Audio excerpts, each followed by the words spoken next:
In the Demon's King Castle, an opposition takes place resulting in the end of the Demon King and its removal from the surface of the earth. The hero wonders if they were able to defeat the king or not, but they surely were successful. Afterward, in the Kingdom of Azul, people speculate if it is true that they subjugated the Demon King. They discuss that the team is returning triumphant. The hero and the 4 sages, leaders from all around the world, are coming to celebrate. There is going to be the utmost extravagant cuisine and drinks. For someone like him, who is born as one of the 8 poor nobles, this is a place that brings shivers down his spine. The 4 sages come back after winning against the Demon King while people celebrate them for their magnificent bravery and talent. The king of the kingdom is pleased with them and says that they have done well aiding the hero and admirably defeating the Demon King. The 4 great heroes, the Sage of Earth, Sage of Water, the Sage of Fire, and the Sage of Wind bow before the king while he talks to them. The king says that in recognition of their bravery, for all of the sages here, he bestows them with a title that befits the greatest sorcerers, the 4 emperors. The Sage of Wind is shocked to hear the title because as an emperor in this world, it is a title that is only allowed to be granted to those of noble lineage. And yet their success with the Demon's King subjugation was recognized, and they were permitted to use the title of emperor strictly within the magical world. This is the reward for such an unorthodox result. The king says to the Sage of Fire that from now onwards, he will be the Emperor of Blaze. The newly discovered emperor is happy with his title and thanks the king for such a beautiful reward. On the other hand, the Sage of Wind is nervous about what his title is going to be. The king calls the Sage of Wind Ethel, startling him. He says that in terms of the magical world, he ranks behind to some extent, but he has allowed him to take the title of emperor as well. He takes the crown in his hand and says that from now onwards, Ethel will call himself the Emperor of Thunder. To honor him, the king gives him the crown. Ethel is shocked to realize that he has also been granted such a great title and tears up because of the generous words of the king. After that, the king asks everyone to give yet another round of applause to the newly formed 4 emperors. The crowd cheers for them and prays for their great eternal life. This was the moment after living 40-odd years of his life with magic. Ethel's entire life was recognized with the highest status. 15 years after his amazing title was granted, Ethel is working on something in an open field when someone runs towards him calling his name.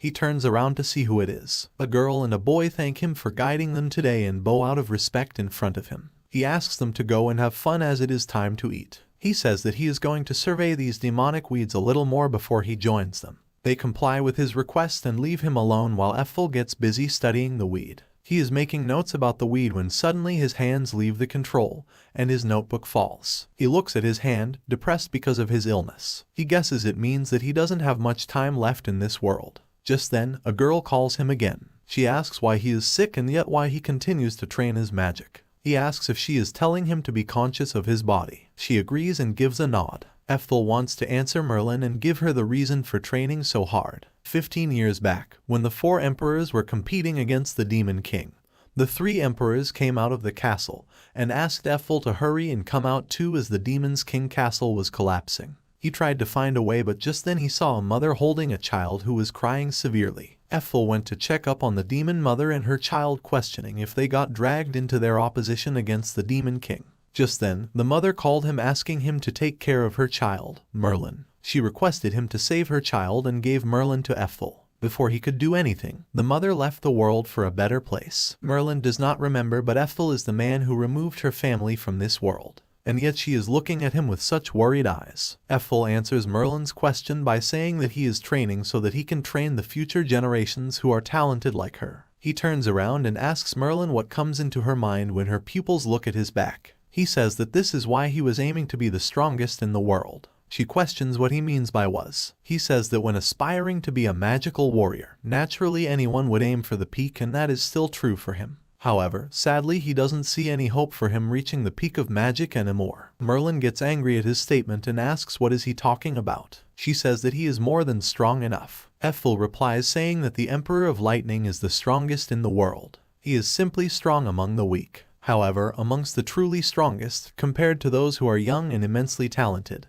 he is weak. Even when they were subjugating the Demon King, he was the only one who had to fight desperately, being the oldest in the group. He is still discussing the matter when the boy comes back yelling that he has big news. Ethel looks at him with worry in his eyes and asks what's wrong. The boy, being out of breath, tries to control his breath, then says that at the Emperor of Blaze University, They have developed a theory regarding demon magic compatibility. He gives the message to Ethel. Ethel reads the message that says that distinguishing the compatibility of the demon magic, which has been a mystery for so long, they have developed a new theory. Ethel's eyes widen, wondering if such a thing is possible to be developed. He reads the method to understand how the theory works. He is stunned at the Emperor of Blaze for developing something so amazing. The people ask what they should do. Ethel replies saying that they won't know until they give it a try and decides to give it a chance. They decide to test it with Merlin first. They go to the lab to test out the method. It seems they just need to take one hair from each vial of the specimen they are examining,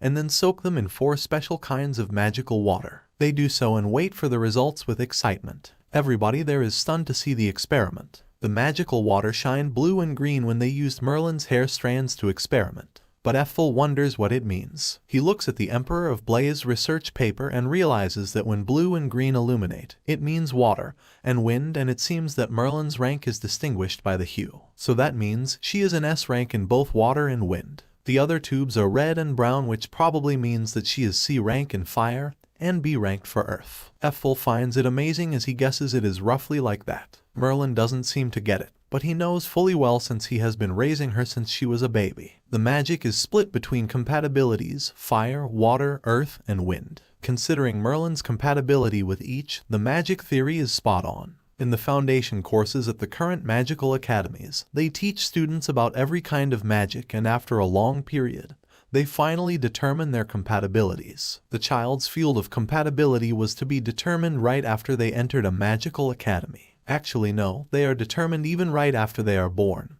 Then they could get even stronger. Ethel thinks about this a little, then asks to be tested as well. Merlin says that there is no need to specifically do such an examination as he is one of the 4 emperors after all. One of the boys there asks Merlin if she doesn't want to see the results too. Ethel says that he wants to verify it and asks to be tested. The boy complies and takes some hair from Ethel, saying that he is one of the 4 emperors too. He is sure that an intense color will appear. Ethel thinks that even if he can't reach the peak of magic now, he wants to know whether he has that quality to begin with. His hair is added into the magical water in the tubes, and everyone waits impatiently for the results. Ethel has worked several hundred times harder than others. The other emperors put in a lot of effort as well, but even so, he works several times harder than them. The results come in shocking Ethel. It turns out that the magical water is colorless when Ethel's hair is used. Everyone is shocked to see the results. They look at the research paper to find out what it means. It turns out that colorless and transparent would mean that there is no compatibility. They say that there is no way Ethel would have no compatibility. Ethel is shocked too. He thinks that not having any compatibility would mean that he won't be able to get any divine protection from the spirits. He questions why is it like that. He is the Emperor is Thunder after all. The boys say that maybe they messed up the process of something and decide to try again from the beginning. However, unfortunately afterward, no matter how many times they tried, the magical water was still colorless. Ethel got very depressed and passed out. He was then taken back to his house where Merlin took care of him while worrying about him all the time. Ethel lays in his bed when he wakes up tired, depressed, and hopeless. He finally understands it all, why he couldn't catch up to the other 3 emperors and why he wasn't as powerful as them no matter how much effort he put in. It was because he had no compatibility. He has not walked a path so half-hearted that he would simply give up because he lacked talent. However, sadly he wasn't able to overcome the wall called talent in the end. They cast this kind of man aside to head for the peak of magic that he aimed for. They wanted to go far higher than him. He cries with disappointment as it feels miserable. If he had more time and put in his best, he naturally would have reached it, but here he is lying in bed sad about his reality and crying about it. He takes the shock to his heart and can't bear it anymore. As some more time passed, he left the world behind to be reincarnated.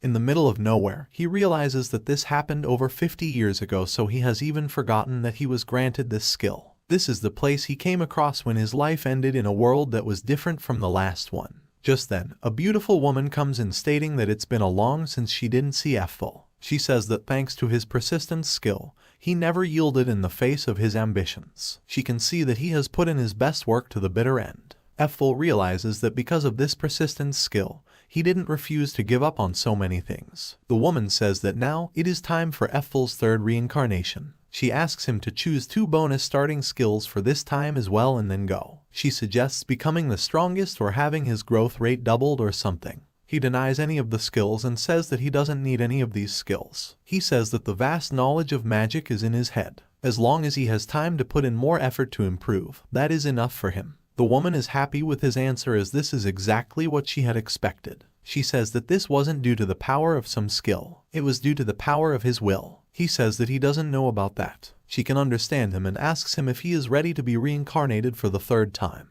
He agrees, asking her to take care of him. With that said, she reincarnates Ethel into another life, bidding him to have a wonderful trip. After that, a boy is sleeping when he suddenly wakes up from a dream. The memories came pouring back and again he wonders. He looks around and goes downstairs wondering who he is. He looks in the mirror downstairs and realizes that he is Ethel. This isn't some 4-year-old kid suddenly becoming aware. It feels like he is gradually remembering things. Now that he is old enough to perceive things, he had asked the goddess to reincarnate him. He will be the strongest man there is for sure this generation. He gets excited and runs towards the kitchen where some dirty dishes are lined up to be washed. He takes some glass cups from there and fills them with the compatibility examination liquid. He takes his hair and puts it in the water to check his compatibility. Ethel waits for the water to show the results. It turns out to be colorless in the end again. Ethel had said to the goddess that he didn't need any skills, but to think that he doesn't have the compatibility level of a commoner. Although he was already aware of that himself, he wonders if this result is the same as the previous generation and there is a limit to growth. He questions, does that means he will reach a limit when he has learned level 10 of So Magic? He is thinking about the reincarnation ending the same when he spots something in the sky.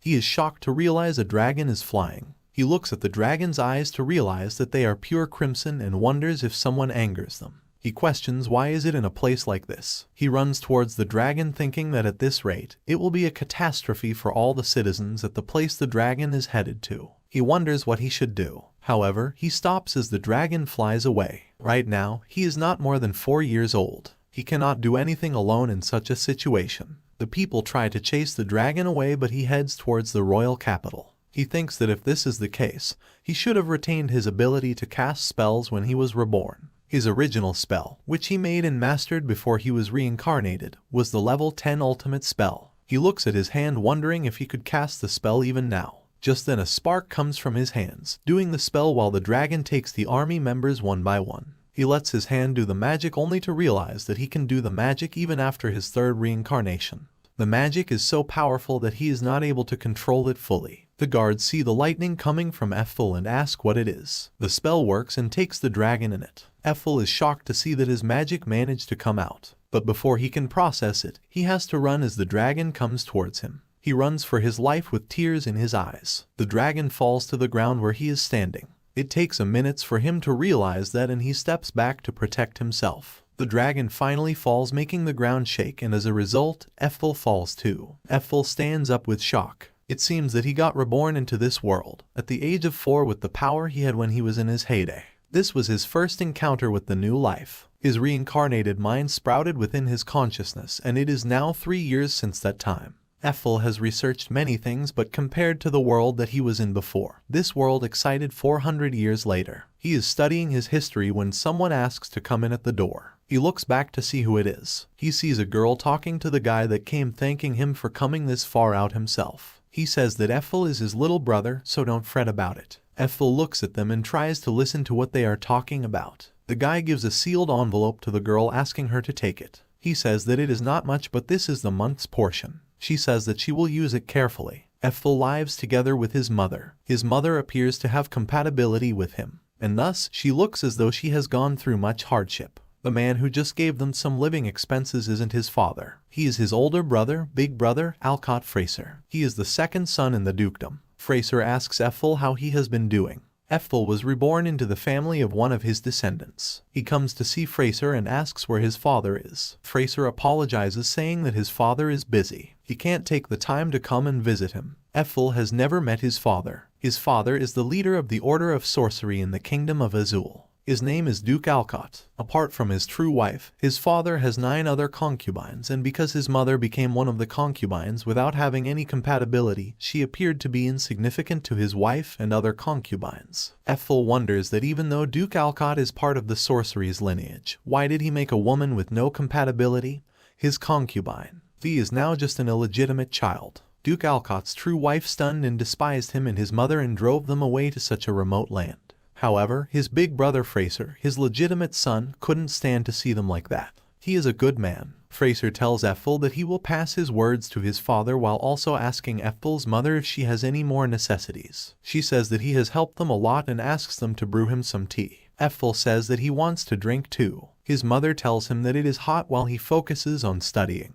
Ethel thinks that whatever the circumstances are, he is content as long as he can study sorcery again. Fraser asks Ethel what sort of path would he like to lead from now on. Ethel gets excited by the question and says that since they are part of the lineage of one of the legendary great sages, he thinks that once he is 15, he is going to attend the royal capital's Academy of Sorcery after all, and then he is going to major in compatibility and attribute enhancement studies. He goes on and on about his future when his mother makes him quiet by putting her hand on his mouth. She says that Ethel has no magical compatibility like her, so she doesn't know if the path he wants is possible or not. At this time, the sorcery compatibility examination that the Emperor in Blaze invented became commonly practiced throughout the entire nation as if it were a natural phenomenon. To put some more issues in the cup, Ethel's lack of compatibility is already known. Ethel's mother says that she wants him to study swordsmanship from now on, and afterward, she will send him off to a military academy. Fraser is pleased with what Ethel's mother is planning to do. He says that though it may look like this,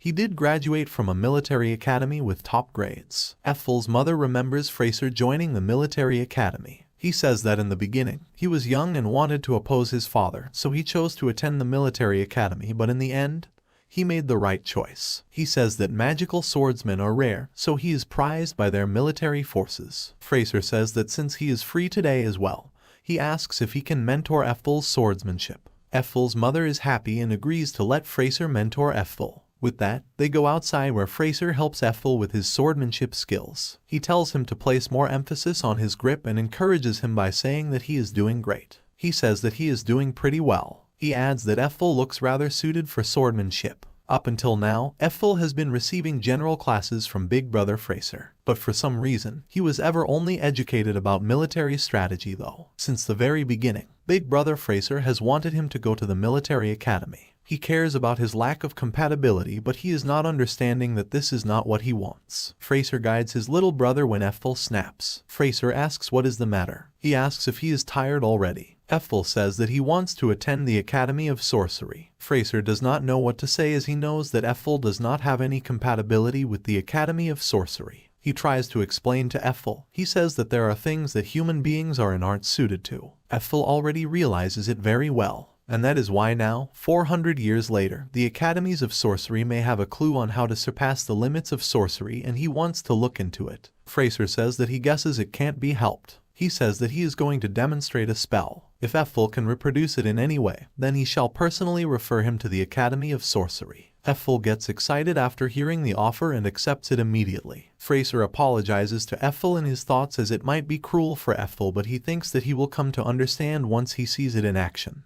He asks Ethel to observe the spell and gets ready to do it while Ethel stands there excited.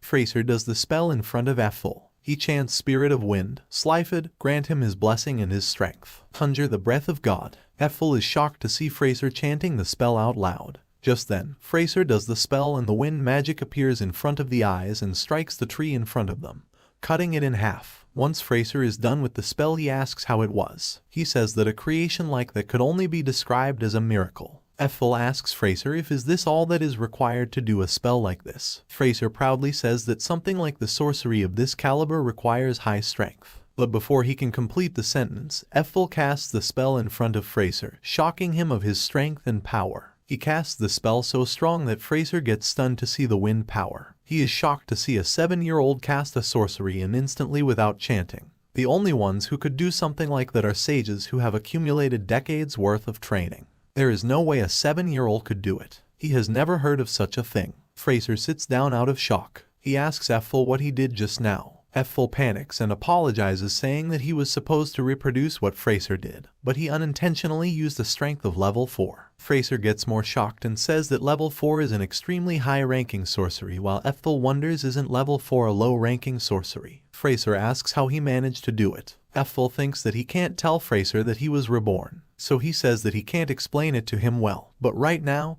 He is in the middle of cultivating and familiarizing this body and cerebellum with the knowledge and powers of the spells he has studied up until now. Fraser doesn't understand what Ethel is saying and asks him to say it again.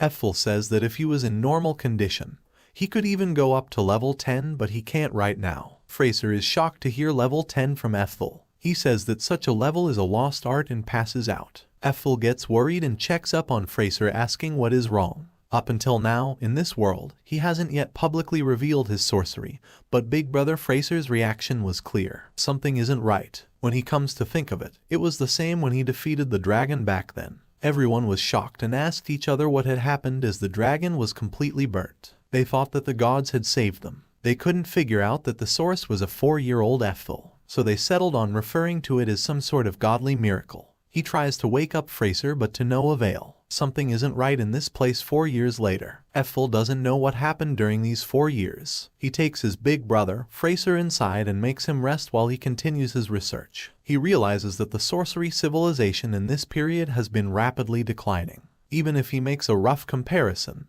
there is a huge difference between the levels of magic. Also, not chanting isn't a widespread thing, so he guesses that is why Fraser fainted after seeing his magic. Casting level 4 magic without any compatibility or chanting must seem like a monster. He thinks that he did something bad to his big brother, Fraser. Just then, Fraser wakes up. He looks at Ethel, asking how could he as a 7-year-old chant magic so strongly without even chanting. Ethel denies everything and asks what Fraser is talking about. He lies that because of his great sorcery, wood got sent flying and came right at his head and knocked him unconscious. Fraser thinks that Ethel is telling the truth and calms down, thinking it was all in his head. With that, Ethel took the opportunity to secretly practice spells, and for the time being, he decided to work with his big brother Fraser to get him to let him go to a military academy. They do a competition where Fraser encourages Ethel to keep slashing as quickly as lightning. He tries to do it but fails and falls on the ground, getting defeated by Fraser. Fraser laughs at Ethel, saying that he went too far. Ethel gets angry, thinking that he doesn't particularly want to go to a military academy,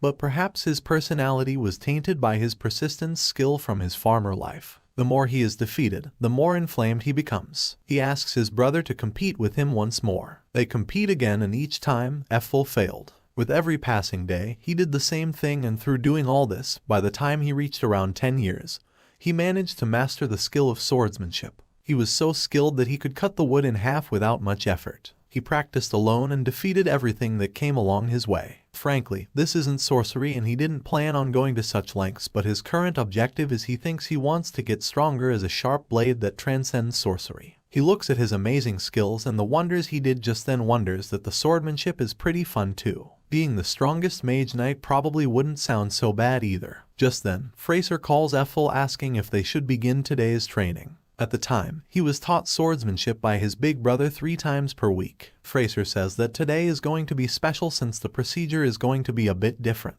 He says that his teacher today is not going to be him. He called a special coach for him. Ethel gets shocked as the new coach appears in front of him.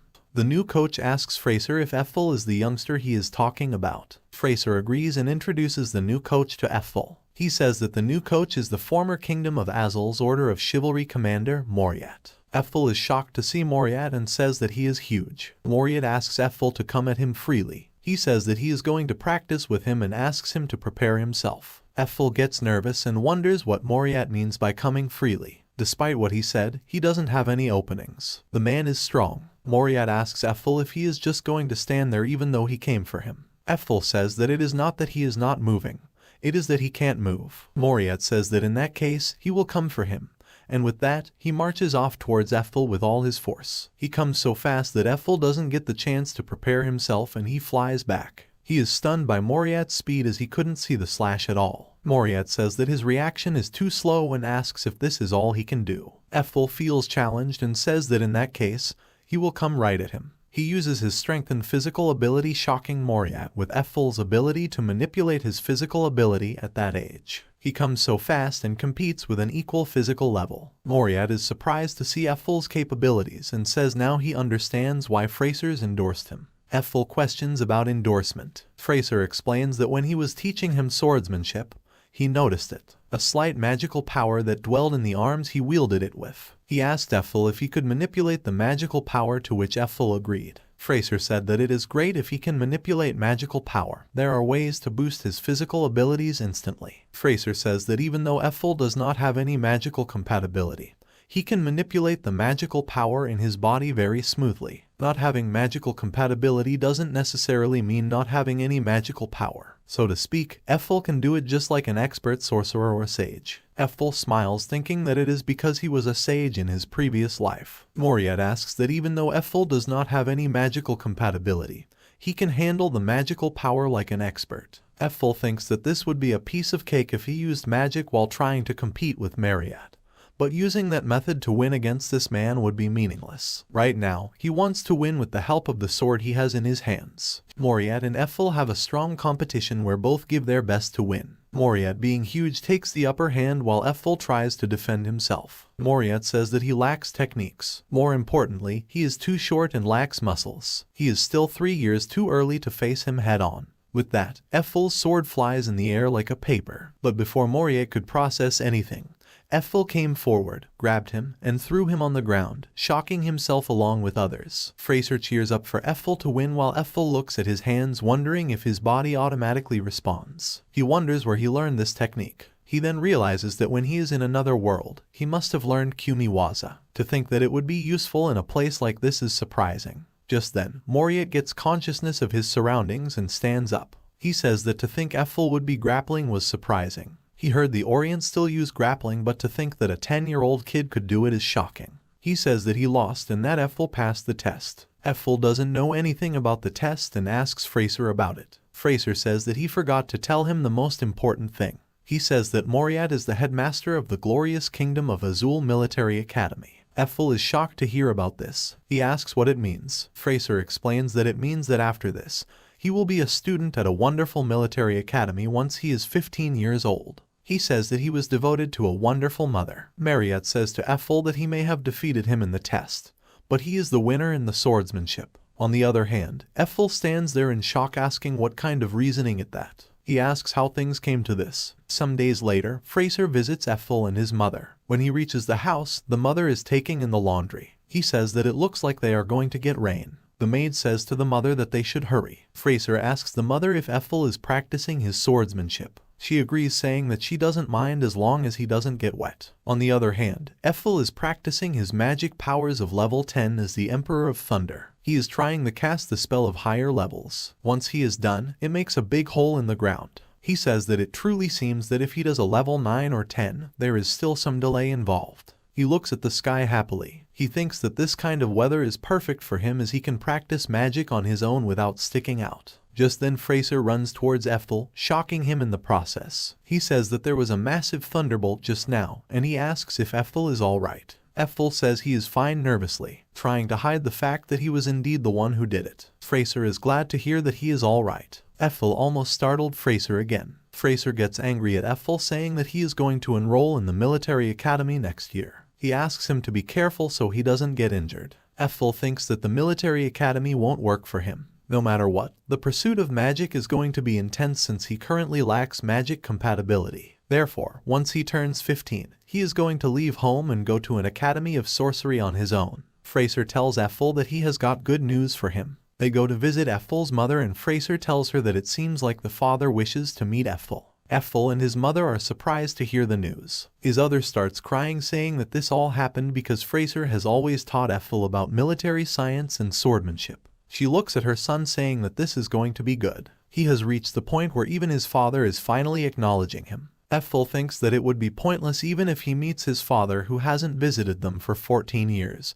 But he tells his mother that he will go and get ready. Fraser smiles, seeing the bonding between Ethel and his mother. He says that it is strange that even he is crying now. He asks if Ethel is glad. His mother says that of course he must be glad, since Fraser has been watching over Ethel each and every day. Ethel has decided to meet his father only because of his mother and big brother, Fraser. He doesn't want to disappoint them. After getting ready, the three go to the kingdom of Azul Alcott's estate. Fraser tells Ethel that this is his father's estate. Ethel came thinking that it would be for their sake, but he guesses meeting a descendant of his won't be so bad either. He looks at the estate thinking that this is his descendant's state. They go inside when Fraser tells Duke Alcott that he has brought Ethel. The Duke Alcott thanks Fraser for bringing Ethel to him. He sits in front of them on a comfortable sofa, mostly lying down and resting. Along with him stands his eldest son, Joachim. The mother looks at Duke Alcott and hurriedly bows down out of respect. Ethel comes forward saying that he is pleased to meet him. He introduces himself as Ethel. He has hoped to see him. Duke Alcott looks at him for a moment, then asks him to address him as His Excellency Duke Alcott. He says that Ethel is merely illegitimate. He is not an official son and he is a disgrace to the family. He says that someone like Ethel cannot be his son.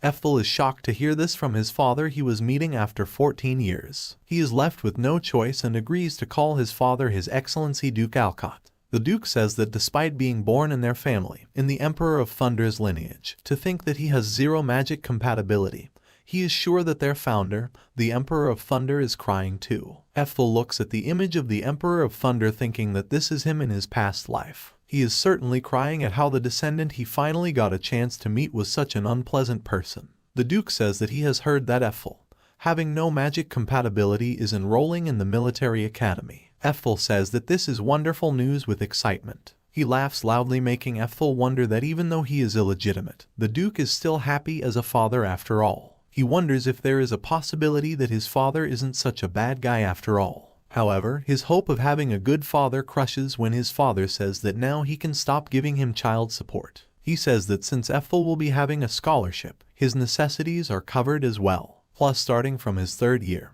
he is pretty sure the military will take him under their care and even provide him with a salary. Now, he won't have to spend any money on him. He laughs out loud, saying all this while Ethel stands there with embarrassment in his eyes. The Duke asks Ethel not to sully their family name. Ethel realizes that he was thinking wrong about his father. He is not a good guy but an absolute selfish person. He wonders if this man summoned them just to say something like this. The Duke Alcott calls his eldest son, Joachim. He says that even though Kid is illegitimate, he still seems to be a member of his family and the dukedom. He asks if he really has the power to not embarrass them in the military academy. He asks Joachim to confirm this. Joachim agrees with pleasure. Ethel now understands what the main issue is. They don't accept the fact that he is capable of doing anything, and Ethel is willing to accept any challenge to prove them wrong.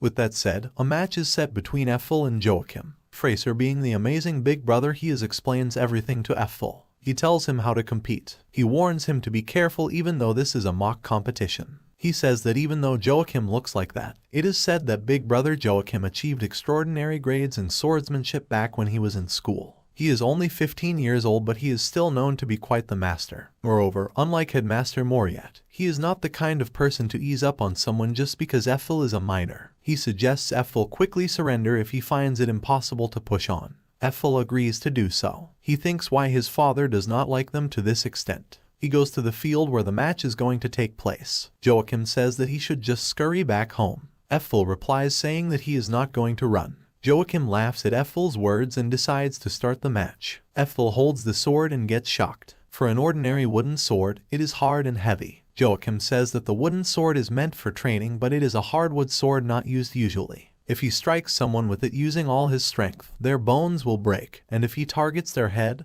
their skill will cave in. He laughs, asking if he understands what it means. Ethel doesn't get it and asks what it means. Joachim gets angry at his question and says that when it comes to idiocy, he is like his mother. Ethel gets angry at Joachim for saying this. Joachim says that they are nothing but a mother and a son idiot duet. He, Joachim, the eldest son of the head family, should personally educate him about this. To begin with, he and his mother are not of much to anyone. A woman who doesn't have any magical compatibility, who begged his father to give birth to Ethel, who also doesn't have any magical compatibility. He wants to remove his mother from the surface of this world for bringing disgrace to the family. However, he is going to hold back and settle things with him. With that said, he says to begin the match. Ethel is angry to have someone like him as his descendant. Before Joachim could start, Ethel marches forward towards him. He slashes with the wooden sword he has in his hands. However, Joachim steps back quickly, saving himself. Even though Ethel is not used to strengthen their physical ability, Joachim can only barely react. He thinks that the whole story about Joachim being a sword master was just a lie to put on airs. He does another strike at Joachim, but Joachim uses his sword to guard himself yet again. He laughs at Ethel, saying that he stopped him. Ethel gets angry and uses the strengthened physical ability on Joachim. He uses his strength on Joachim this time, making his opponent realize what he is dealing with right now. Joachim is shocked to see Ethel's strength at such an age. He uses all his power, and with the help of the wooden sword, he throws Joachim back like a paper, shocking everyone. He walks away saying that he won't repeat himself and requests not to insult his mother again. Joachim stands up saying that Ethel cannot walk away like this after doing such a thing to him. Ethel says that if he complains any further, he is going to remove him from the world instead. Joachim is taken aback by his little brother's words. He falls on the ground again wondering what's up with Ethel. He thinks that even though he swears he has no idea what fighting with his life on the line is like, he wonders how can he make a face like that in front of him. Ethel takes off the armor he is wearing and goes to his mother. He tells his mother that now it is over and asks her to let go of him. His mother looks at him with concern in her eyes. She asks if he is the normal Ethel now. Ethel gives a smile saying that he is the normal Ethel now and asks her to go home with him. They are about to leave. He spots Duke Alcott sitting on the side.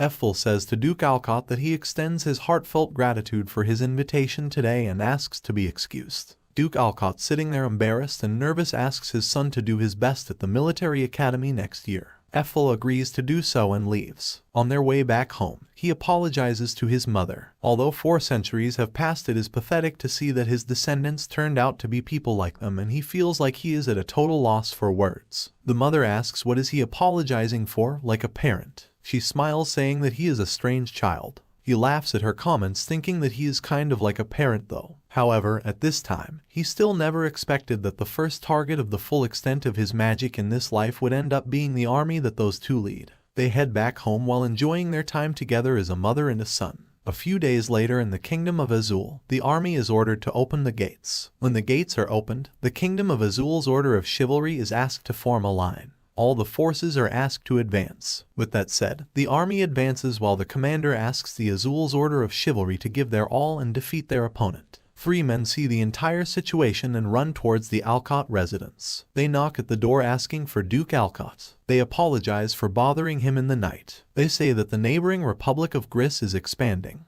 They are heading towards the Cristo Mountains. The Holy Azul Order of Chivalry and the Azul Army have both departed on a campaign. Duke Alcott is stunned to hear about this. He asks about the savages. The men reply that their vanguard has already taken up position. They are on standby about 20 kilometers southwest of the Kingdom of Azul while the army marches forward with all its power and strength. Duke Alcott asks about the entire situation and realizes that the coup d'etat finally begins. Since then, almost 2 weeks passed. The mother calls Ethel saying that it is time to eat already. He stops studying and goes to have some food. Those guys fundamentally seemed stupid, so he thought they would take some sort of revenge on him, but nothing happened till now. He goes to have the food when someone knocks on the door. His mother asks why would it be and asks Ethel if he could get that. He agrees to do so and checks the door. Before he can open the door himself, their door is opened by force by Fraser and Moriat. Moriat apologizes saying that they weren't planning on startling them. Fraser is injured and holding a baby. Ethel looks at the baby and asks about it. About 12 hours ago in the Kingdom of Azul in the Royal Palace, an army was summoned. The commander of the army explains that currently the Holy Azul Order of Chivalry and the Azul Army are on a guard campaign to a neighboring country. To secure their territory during their absence, they as the Royal Guard will firmly defend the royal capital. Moriat, standing with Fraser who is addressing the army, asks him if they have to defend the royal court and the royal capital so securely that they even have to bring the little chicks of the military academy. Fraser replies saying that the truth is they have received reports that the cabinet minister is planning to assassinate His Highness the Crown Prince during this grand campaign. In the Kingdom of Azul, since the second son is superior to the previous king's first son, the second son is serving as the current king while the first serves as the cabinet minister. The second son has not been blessed with a boy as a child. All he has are 4 daughters, so it was pretty much set in stone that the next king's crown would be granted to the first son's heir. However, the current king ended up giving birth to His Highness the Crown Prince. The first son's faction, who was bound to acquire the throne of the next king, suddenly burst with the worst intent. Rumors of a plan to assassinate His Highness the Crown Prince were spread as being possible. That is the entire situation. Moriat gets shocked saying that the cabinet minister, the head of the first son's faction, is Fraser's father. Just then a soldier comes in saying that the savages of the south are at the royal capital. Fraser asks what about the savages. They look outside only to see the massive destruction being caused by the opponents. He orders to take His Highness the Crown Prince to a safe place immediately. However, before they could fulfill the order, the opponent's army came inside and beat Fraser and his people. They don't leave anyone.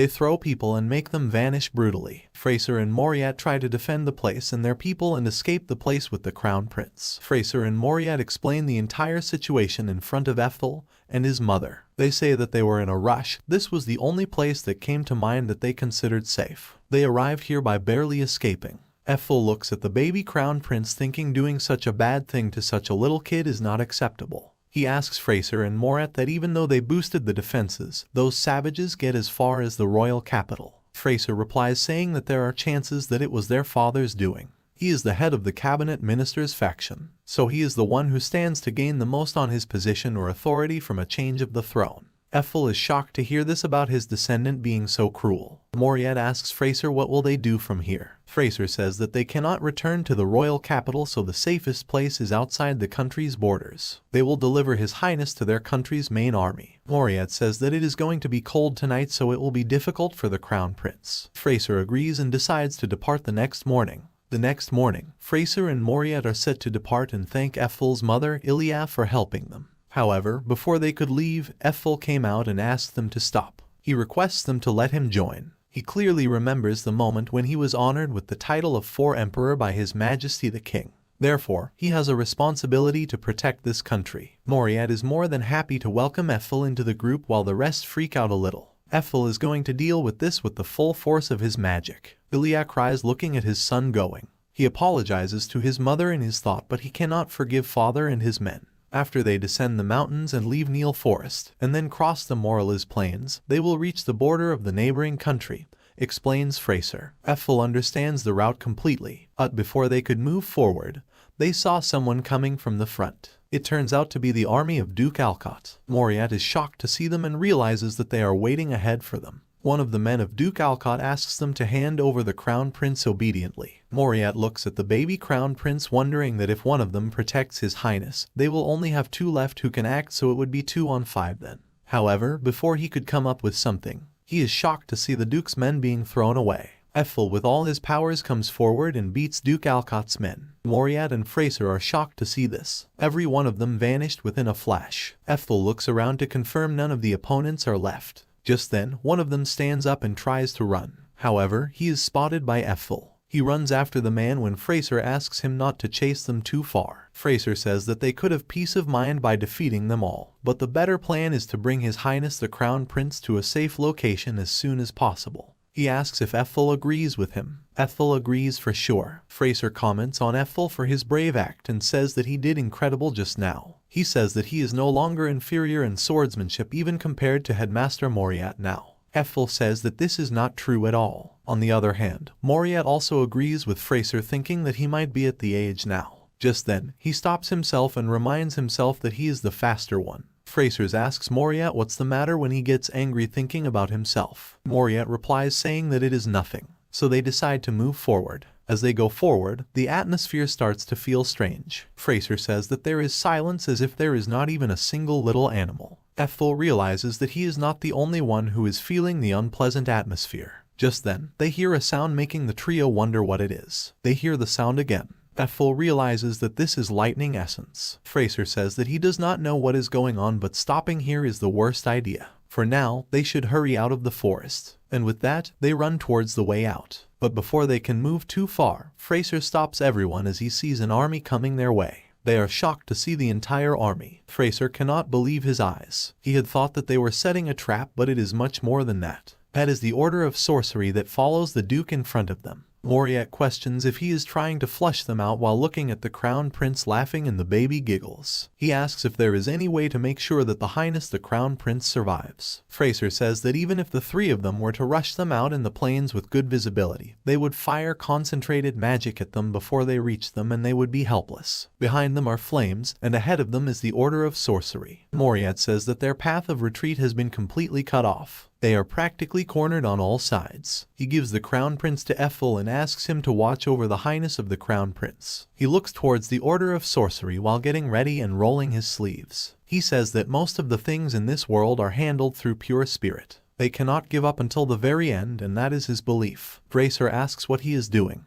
but Moriat orders to them run when he raids them. Fraser says that this is not realistic. He does not like such decisions as long as it comes to the headmaster. In that case, he does not dislike that personality. He says that in his situation, realistically speaking, he should go and persuade his father. Moriat says that in that case, his father will vanish before he even reaches him. Fraser says that his father is not such a bad man and goes forward to meet his father. He says that he is unarmed and requests Duke Alcott to listen to what he has to say first if he can. He stands there, alone, in front of the entire army waiting for the response. Duke Alcott says that he has flushed him out then. Fraser asks him to cease this sort of action already and talk this through. He says that there is still time. Let them pretend that nothing happened and return to the royal capital together. Duke Alcott gets irritated. He says to Fraser that he has always gotten in his way. Fraser doesn't understand what the Duke means by that. The Duke stands up and orders his army to remove Fraser from this world and then burn the rest of the forest to ashes as well. Moriat and Ethel along with the Crown Prince look at the army performing the ritual. Moriat is shocked to see this. He says that it is a great spell that bears the name of one of the legendary 4 emperors. He says that this is a level 6 magic of the Emperor of Thunder. It is the ultimate treasure that the Duke's family can control. Ethel questions about ultimate treasure, but before anyone could give him an answer, Fraser runs towards them saying that it is futile, and asks the two to run away. However, before Fraser can reach them, the lightning takes place making Moriat close his eyes while Ethel looks through it seeing his big brother struggle for righteousness. Moriat opens his eyes to see that the lightning is still coming. Fraser is unable to run away from the lightning and with that, the magic takes over him. Ethel gets horrified to see his big brother vanish before his eyes. Moriat stops Ethel asking if he is also trying to jump into the blaze. As the lightning vanishes, Ethel sees his big brother Fraser lying on the ground without any movement. All the good memories of his amazing brother flash before his eyes. The time when his big brother Fraser helped him to learn swordsmanship to beat him in the matches they used to do. His hard work and efforts for his little brother make him successful despite not having any magical compatibility. He remembers everything about his amazing brother and then what his father did to him, which makes him very angry. He is never going to forgive the people who separated his brother from him. He cannot take this anymore and must take revenge right now at this very moment. He gives the baby to Moriat, making Moriat wonder what Ethel is thinking of doing. Ethel goes out into the field where the entire army is standing in front of him waiting to remove him from the magical world as well.